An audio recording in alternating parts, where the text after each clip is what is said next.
মিষ্টি, বিয়ে বাড়ি যাবো, তুই এখনো তৈরি হসনি, খেলে যাচ্ছিস? যা গিয়ে তাড়াতাড়ি রেডি হয়ে নে। হ্যাঁ মা, এখনই রেডি হয়ে আসছি। ওই এলেন মহারানী, এতদিনে ওনার আসার সময় হলো, তা কিসের জন্য এত ছুটি করেছিলিস শুনি? আমার বোন না খুব অসুস্থ, ও নেশা করে করে লিভারটা পুরো খারাপ হয়ে গেছে। ডাক্তার বলেছে ওকে অপারেশন করতে হবে।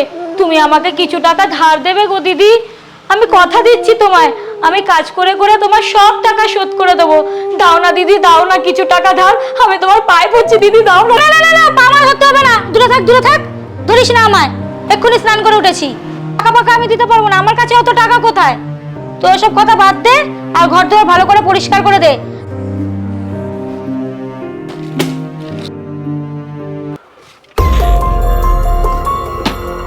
গয়নাটা তো আমি এখানেই রেখেছিলাম, পাচ্ছি না তো, কোথায় গেল তাহলে গয়নাটা? এই মালতী, আমার গয়না নিয়েছিস তুই? আমার গয়না কোথায়?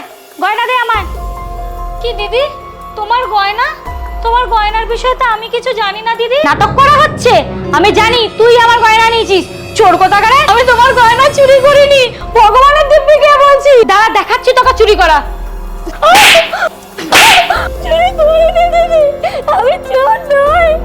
তো মা, তোমার গয়না ঠাম্মির লোকারে ছিল, ঠাম্মি তোমাকে বার করে দিল। আর তুমি সত্যিটা না জেনে মালতী মাসিকে এত মার মারলে? ছি মা, ছি। যে শুনেছিল টাকার দরকার, সেই মালতী মাসি চোর হয়ে গেল। নিজের দুর্বলতার কথা কোনোদিনও কাউকে বলো না, কারণ তারা তোমার কষ্ট তো বুঝবেও না, তোমাকে সাহায্যও করবে না, উল্টে আরো তোমাকে হেয় করবে।